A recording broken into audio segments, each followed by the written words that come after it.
Hello student, welcome online classes. कक्षा 12 राजनीति विज्ञान।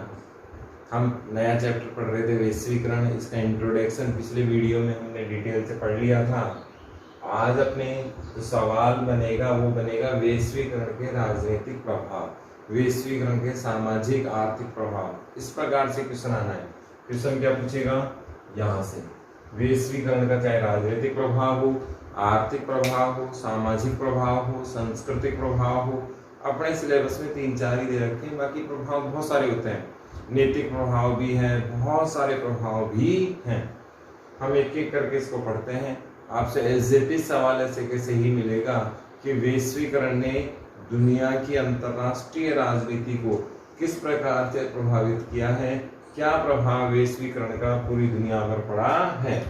इसमें पहला है राष्ट्रीय राजनीति की अवधारणा में परिवर्तन। एक एक चीज बहुत डिटेल से समझनी है क्योंकि इनकी व्याख्या आपको करनी है कंप्लीटली।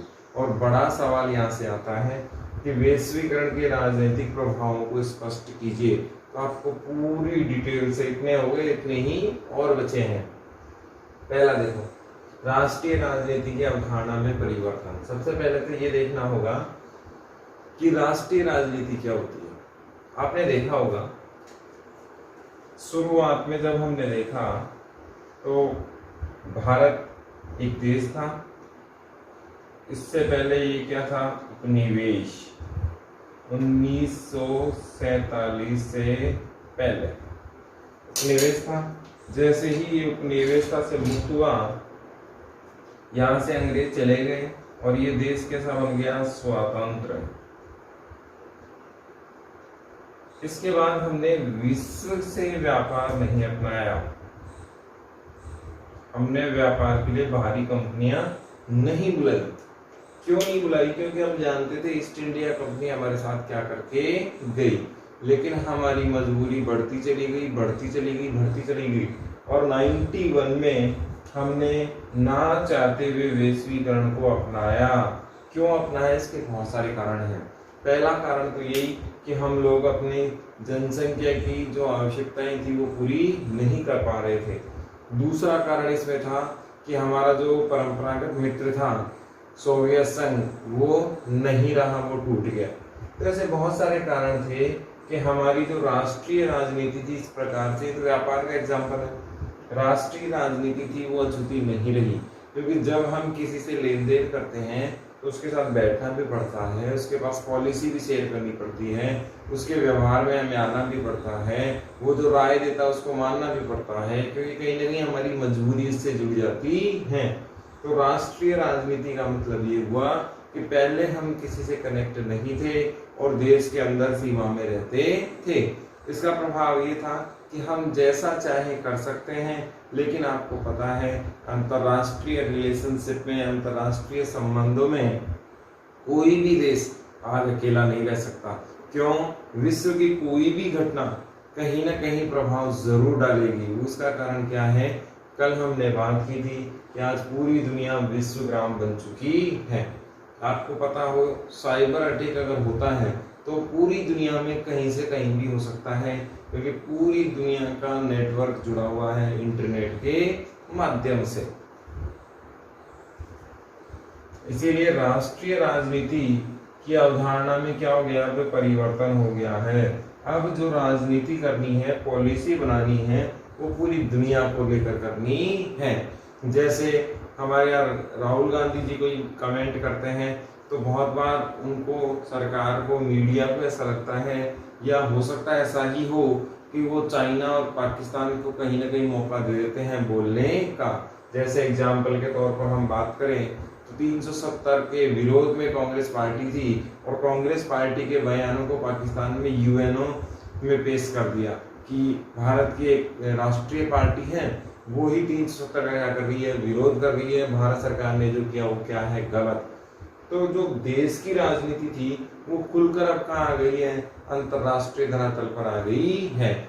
जैसे श्रीलंका में मानवाधिकार का मुद्दा हो, पूरी दुनिया में एक साथ उठा है। अमेरिका में हिंसा का मामला हो, पूरी दुनिया में उठ रहा है। सीरिया में संघर्ष देख लो, पूरी दुनिया उसमें लगी हुई है। तो पहले जो मामले केवल कहाँ थे, देश की सीमाओं के अंदर थे, आज वो कहाँ आ गए हैं, पूरी दुनिया के लिए आ गए हैं और पूरी दुनिया की समस्याएं पूरी दुनिया को सॉर्ट आउट करनी है। जैसे और देखें इसमें मामले, पर्यावरण का मामला देखें, ग्लोबल वार्मिंग का मामला देखें, जल प्रदूषण का मामला देखें, ध्वनि प्रदूषण का मामला देखें, अभी जो कोरोना महामारी चल रही है उसका मामला देखें। ये सारे मामले राष्ट्रीय राजनीति को ना देखकर अंतरराष्ट्रीय राजनीति के मामले हो जाते हैं। तो जो राष्ट्रीय राजनीति की अवधारणा थी वो अब क्या हो गई है, पुरानी हो गई है। ऐसा नहीं कि इसका महत्व नहीं है, इसका महत्व है। राज्य ही संविधान बनाता है, राज्य ही संस्थाओं को चुनता है, राज्य ही पॉलिसी मेकर है, राज्य ही नियम कानून बना रहा है, शासन भी वही चला रहा है। लेकिन जो उसका एजेंडा था केवल अंतरदर्शी, वो कैसा हो गया है, मल्टीपर्पज हो गया है। उसे सारे काम करने हैं, बाहर की दुनिया से भी कोऑर्डिनेशन करना है और अंदर की दुनिया से भी करना है। तो पहले बिंदु को हमने एक्सप्लेन कर लिया है। दूसरा, कल्याणकारी राज्य की अवधारणा। आपने देखा होगा अमेरिका, रसिया, फ्रांस, ऐसे डेवलप कंट्री, इनका मूल उद्देश्य क्या था कि आम नागरिकों को तो सहयोग पहुंचाना ही पहुंचाना है, प्लस जो गरीब राष्ट्र उनको भी सहायता देते थे। जैसे अफगानिस्तान को भारत दे रहा, अभी अफगानिस्तान की संसद हम बना चुके हैं, उसके डेवलपमेंट में हम बहुत बड़ा योगदान दे रहे हैं। बांग्लादेश को हम पैसा दे रहे हैं, श्रीलंका को बहुत समय तक हमने पैसा दिया, तो कहीं ना कहीं मालदीव को हमने पैसा दिया।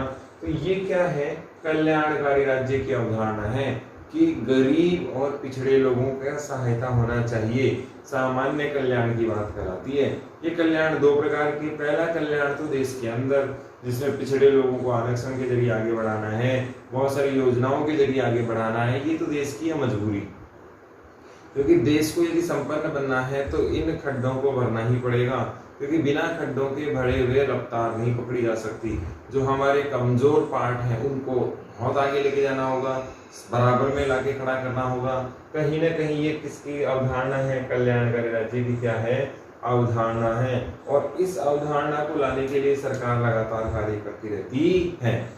इसके बाद बहुत सारे सरकारें, जैसे अमेरिका को देख लें तो अमेरिका बहुत बड़ा एजेंडा बनाता है कि वो सहायता के नाम पर, चाहे उसका ओपिनियन कोई भी हो, चाहे उसका विचार किसी भी प्रकार का हो, लेकिन वो करता क्या है, बड़ी मात्रा में सहायता करता है। जैसे पाकिस्तान को आतंकवाद से लड़ने के नाम पर हजारों करोड़ों डॉलर वो देता रहा। बाद में जब पाकिस्तान अमेरिका को ही आंख दिखाने लग गया तो उस सहायता पर प्रतिबंध उन्होंने लगा दिया। तो कल्याणकारी राज्य की अवधारणा अब क्या आ गई है, पुरानी आ गई है, और इसकी जगह सामाजिक आर्थिक अवधारणा आ गई है कि पैसा तो हम देंगे लेकिन उससे हमारा फायदा क्या होगा, हमारी योजनाएं वहां लागू होंगी कि नहीं होंगी, हम जो पॉलिसी चाहते हैं वो लागू होंगी कि नहीं होंगी, हम जिसका विरोध कर रहे हैं उस देश को उसका भी विरोध करना होगा। कुल मिलाकर ये हो गया कि जो अमेरिका से पैसा लेगा वो अमेरिका के दुश्मनों का विरोध भी करेगा। एक प्रकार से नव उपनिवेशवाद की अवधारणा ये आ गई। अब यहाँ पर नव उपनिवेशवाद क्या है, नव उपनिवेशवाद है आर्थिक गुलामी।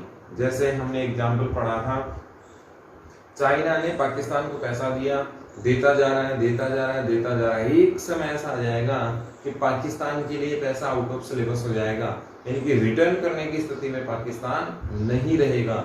ऐसी स्थिति में चाइना उस पर क्या कर लेगा, आर्थिक गुलाम उसको बना लेगा और अपनी पॉलिसी, अपने एजेंडे, अपने ओपिनियन किस पर थोप देगा, पाकिस्तान पर। और ऐसे चाइना का ही पार्ट बन जाएगा जैसे भारत उपनिवेश था किसका, ब्रिटेन का। इसी व्यवस्था को क्या कहा गया है, आर्थिक गुलामी या नव उपनिवेशवाद कहा गया है। तो वर्तमान में कल्याणकारी राज्य की अवधारणा में क्या आ रही है, कहीं ना कहीं क्या आ रही है, कमी आ रही है। अमेरिका जैसे देश इसको लालच की दृष्टि से अब देख रहे हैं। इसमें आगे देखें, बहुराष्ट्रीय कंपनियों की यदि हम बात करें, आपने देखा होगा कि पहले सारे कार्य गवर्नमेंट करती थी, चाहे वो चिकित्सा हो, चाहे वो शिक्षा हो, चाहे वो रोजगार हो, सड़क, एवरीथिंग, क्योंकि बाहर की कंपनियां तो कहीं थी नहीं। देश कैसा था, बंद था और बाहर से व्यापार होता ही नहीं था। बहुत सारे देशों में ऐसी स्थिति थी। इसके बाद क्या हुआ कि जो काम सरकार करती थी उसका कुछ हिस्सा बहुत इंपॉर्टेंट टॉपिक है, इसमें प्रॉब्लम नहीं होनी चाहिए, बहुत ध्यान से समझना है। ये राज्य है और इसको हम देश भी मान सकते हैं। इसके दो कार्य हैं। इसके राज्य को हम दो भागों में बांटते हैं। एक तो राज्य की शक्ति की बात करते हैं और एक राज्य के कार्यों की बात करते हैं। ये अगर यहां समझ में आ गया तो पूरे चैप्टर में कहीं कोई प्रॉब्लम नहीं होने वाली। ये बहुत इंपॉर्टेंट चीज है। किसी भी देश के दो भाग हैं, पहला शक्ति वाला भाग, सत्ता वाला भाग, सरकार वाला भाग, पावर वाला भाग। दूसरा कार्य, वो क्या क्या करता है देश के लिए, जनता के लिए, जिसके लिए चुनकर आया है उसके लिए। आप देखें, वैश्वीकरण से शक्ति में कोई कमी नहीं आई है, कोई कमी नहीं है। कैसे नहीं है ये देखो, पूरी शक्ति में, अगर शक्ति में देखें, शासन कौन चला रहा है? सरकार, आज भी चला रही है। कानून कौन बना रहा है? सरकार, आज भी बना रहा है। नियम कानून, एवरी पॉसिबिलिटीज जो सत्ता से संबंधित है, शक्ति से संबंधित है, उसमें राज्य में कहीं कोई कमी नहीं आई है, ध्यान रखना। तो वैश्वीकरण का सरकार की ताकत पर, राज्य की ताकत पर, देश की ताकत पर कोई प्रभाव नहीं पड़ा है, पॉजिटिव आया है, ताकत बढ़ी है। पहले सरकार को पता ही नहीं लगता था कब क्रांति हो जाती थी, कहाँ हिंसा हो रही है। आज मीडिया इतना पावरफुल हो गया है, आज सूचनाएं, सोशल मीडिया इतना पावरफुल हो गया है, सेकंडों के साथ सरकार को पता लगता है और सरकार नियंत्रण करती है। आज इंटरनेट, आप देखें आईपी एड्रेस, ऐसी चीजें आ गई हैं कि आम नागरिक को क्राइम करने से सरकार रोक लेती है, सरकार के विरुद्ध जाने से सरकार रोक लेती है। तो कहीं ना कहीं सरकार की शक्ति में बढ़ोतरी हुई है, सरकार की शक्ति में कहीं कोई कमी वैश्वीकरण नहीं ला पाया है, पहली चीज। दूसरी चीज, जो सरकार सभी कार्य पहले करती थी अब नहीं करती है, ये ध्यान रखना है। सरकार की किस चीज में कमी आई है? कार्यों में कमी आई है। सरकार पहले सारे कार्य करती थी, अब सारे कार्य नहीं करती है। अब सारे कार्य कौन करने लग गया है? बहुराष्ट्रीय कंपनियां बहुत बड़े कार्य करने लग गई हैं, जैसे शिक्षा के क्षेत्र में आ गई हैं, स्वास्थ्य के क्षेत्र में आ गई हैं। और ये बहुराष्ट्रीय कंपनियां एक बहुत बड़ा एजेंडा चलाकर राज्य के कार्यों को क्या कर रही हैं? कम कर रही हैं। तो यहाँ पर आपको समझना होगा कि बहुराष्ट्रीय कंपनियों का वैश्वीकरण में बहुत बड़ा रोल हो गया है। वैश्वीकरण में एक बहुत बड़ी ताकत कौन बनकर उभरा है? बहुराष्ट्रीय कंपनियां। और ये राज्य के कार्य में कमी ला रही है, शक्ति में कमी नहीं ला रही। ये कॉन्सेप्ट अगर हमें समझ में आ गया तो ये सवाल यहाँ से सही हो जाएगा। एक बार पूछा गया था, राज्य की शक्तियों पर तथा राज्य के कार्यों पर बहुराष्ट्रीय कंपनियों का क्या असर पड़ा? और बच्चों ने कहा कि वैश्वीकरण से दोनों ही कम हुए। नहीं, दोनों कम नहीं हुए। शक्ति में तो बढ़ोतरी होगी, शक्ति में कम होने का सवाल ही नहीं उठता। क्या अमेरिका की कोई कंपनी भारत में कानून बना सकती है? क्या नहीं बना सकती? भारत ही बनाता है, भारत की संसद ही बनाती है। तो संसद के प्रभाव में कहीं कोई कमी नहीं आएगी, जबकि बढ़ोतरी ही हो रही है। आज इंटरनेट के माध्यम से हर चीज को हम सर्च कर सकते हैं, तो कहीं ना कहीं राज्य की ताकत में तो क्या होगी? कमी। और कार्यों में क्या होगी? कमी आएगी। ताकत में तो होगी बढ़ोतरी और कार्यों में क्या आएगी? कमी। अब जो कार्य देश करता था वो कार्य बहुराष्ट्रीय कंपनियां भी कर रही हैं। फोर्टिज है, मणिपाल है, सीकेएस है, जयपुर के बड़े हॉस्पिटल्स हैं। पहले एसएमएस को जानते थे, कांवड़िया को जानते थे, लेकिन कहीं ना कहीं उनके बराबर में आकर ये खड़े हो गए हैं और उनका मुकाबला कर रहे हैं। तो कहीं ना कहीं बहुराष्ट्रीय कंपनियों का बड़ा रोल आ रहा है। इसके बाद है सरकारों की स्वायत्तता प्रभावित। ये तो हम बात कर चुके हैं कि देश की जो सरकारें थी पहले जब नियम कानून बनाती थी तो केवल और केवल अपना ही ध्यान रखती थी। किसका ध्यान रखती थी? अपना ही ध्यान रखती थी। आज जब कानून बनता है तो पूरी दुनिया में उसका प्रभाव होता है। जैसे हमने ट्रिपल तलाक की बात की तो उसका प्रभाव पूरी दुनिया में गया। पाकिस्तान में बहुत दिनों तक डिबेट्स चली। क्यों? क्योंकि ये कम्युनिटी पूरी दुनिया में रहती है। तो आप कहीं भी कोई कानून बनाएंगे, सरकारों की स्वायत्तता उससे प्रभावित होती है। इसको हम और वर्ल्ड वाइड देखें, बढ़िया तरीके से देखें तो वैश्वीकरण के कारण सरकार प्रभावित हुई है। जैसे एग्जांपल देखें, हम अमेरिका से कुछ ले रहे हैं तो अमेरिका के विरुद्ध इतने कठोर नियम नहीं बना पाएंगे जितने पहले बना सकते थे। हम हमारे देश का चाहे कितना भी लाभ कर रहे हैं, अमेरिका से चाहे हमें कुछ नुकसान ही क्यों ना हो रहा हो, लेकिन उसकी बगावत हम नहीं कर सकते क्योंकि बहुत बड़ी मात्रा में उससे कुछ ना कुछ ले रहे हैं। ऐसे में सरकार की आजादी, स्वायत्ता वैश्वीकरण में प्रभावित हुई है। सरकार कठोर निर्णय नहीं ले सकती अंतर्राष्ट्रीय धरातल पर। क्यों? क्योंकि एक दूसरे से सब जुड़ चुके हैं। ऐसे में तुरंत त्वरित निर्णय नहीं लिए जा सकते हैं। राज्यों की प्रधानता को चुनौती नहीं, ये हमने अभी देखा कि राज्य की शक्ति को चैलेंज वैश्वीकरण नहीं करता है। वैश्वीकरण का मुख्य कार्य है कार्यों को एडजस्ट करना, कार्यों में कमी लाना, लेकिन राज्य की इंपॉर्टेंस में आज कहीं कोई कमी नहीं आई है। राज्य वैसा का वैसा ही है। राज्यों की प्रधानता में कोई कमी नहीं है, राज्य को कोई चुनौती नहीं है। ये मैंने अभी आपको एक्सप्लेन करके बताया कि राज्य की, देश की प्रधानता आज इसलिए कम नहीं हुई क्योंकि देश ने सरकारी संपत्ति या यूं कहें सरकारी रूल रेगुलेशन, संविधान के मामले में उपनिवेश की धारणा को रोके रखा है। उन्होंने ये मान लिया है कि जब तक शासन सत्ता हमारी स्वतंत्र रहेगी तब तक कोई भी कंपनी हमारे यहाँ नहीं आ सकती। अभी भारत में तो बहुत जोर दिया है कि आपने देखा होगा मोदी सरकार ने, मोदी जी ने एक पॉलिसी अपनाई है कि 50% प्लस 1 यानी कि 51% भारत का होगा हिस्सा। 51% हिस्सा किसका होगा? भारत का होगा हमेशा के लिए। प्लस जो वस्तु बनेंगी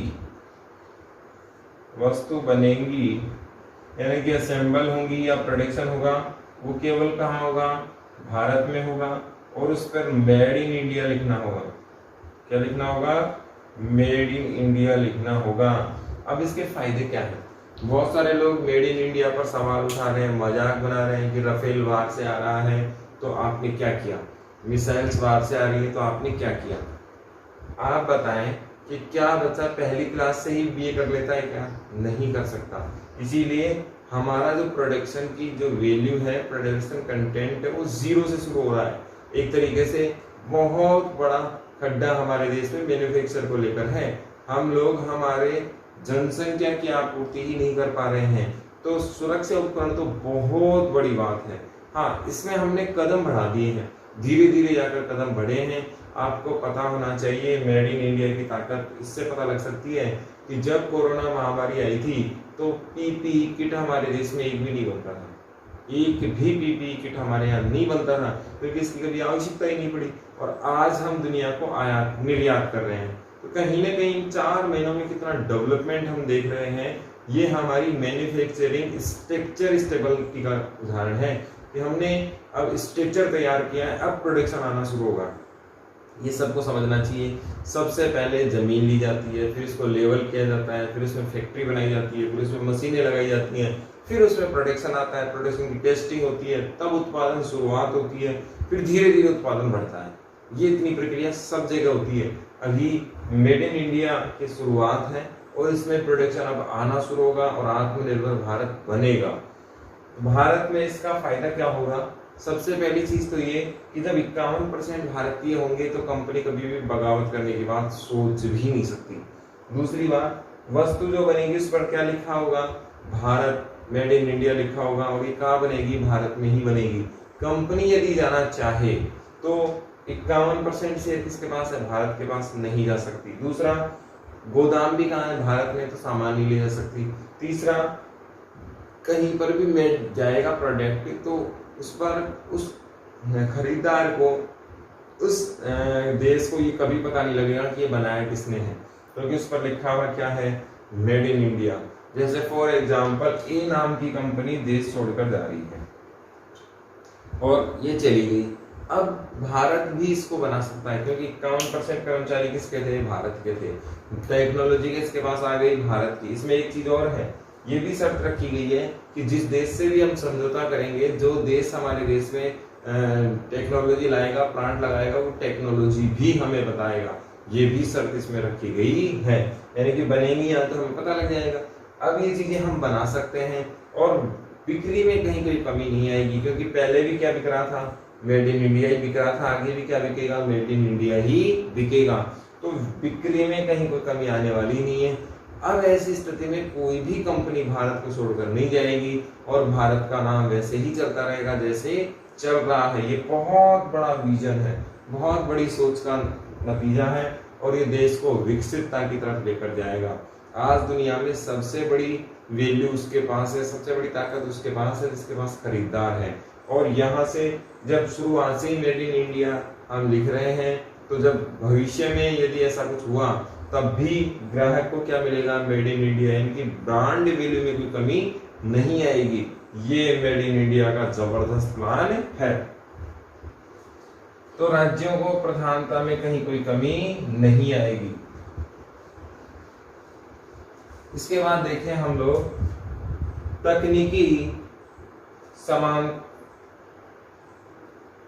तकनीकी की वैल्यू बढ़ोतरी हुई है। तकनीकी में बढ़ोतरी ने राज्य में मानव जीवन को क्या कर दिया है, अच्छा कर दिया है। ये भी हम डिटेल से जान सकते हैं। यदि हम राज्य की बात करें तो राज्य में बहुत सारी ऐसी चीजें हैं जो राज्य के जीवन को, मानव जीवन को सुलभता से ला रहे हैं। एग्जाम्पल के तौर पर इंटरनेट आज पूरी दुनिया की न्यूज हमें सुना रहा है, पूरी दुनिया की घटनाओं को हमें दिखा रहा है और कौन सा आपात कब आ सकता है इसके लिए भी अलर्ट कर देता है। मौसम विभाग की भविष्यवाणी कभी सच नहीं हुई, लेकिन टेक्नोलॉजी के माध्यम से आज बहुत जबरदस्त सच हो रही है। बहुत सारे मार्केट को हम देख पाते हैं, पूरी दुनिया के घटनाक्रम को हम देख पाते हैं। आजकल मोबाइल सेल जिसे हम लोग हाथ में रख सकते हैं, कैरी कर सकते हैं कहीं भी, ये पूरी दुनिया का एक प्रकार से इंटरनेट हमारी जेब में ये डालता है। तो जो टेक्नोलॉजी है इससे मानव जीवन क्या हुआ है, अच्छा हुआ है। ये टेक्नोलॉजी किसी प्रकार की हो सकती है, चाहे इलेक्ट्रिकल उपकरण हो, चाहे व्हीकल से संबंधित हो और बहुत सारी चीजें। आज हर घर में व्हीकल है, इसका कारण है वैश्वीकरण, क्योंकि अंतर्राष्ट्रीय कंपनी आई और देश की कंपनियों से कंपटीशन के कारण ये सस्ता हुआ है। पहले मोबाइल बहुत बड़ी चीज थी, बहुत अच्छे से मुझे याद है 298 रुपए में 1 GB डाटा मिलता था और कहीं पर भी कोई ऐसी डिबेट नहीं होती थी, कोई ऐसे कमेंट नहीं होते थे सोशल मीडिया पर, कोई सरकार का विरोधी नहीं था।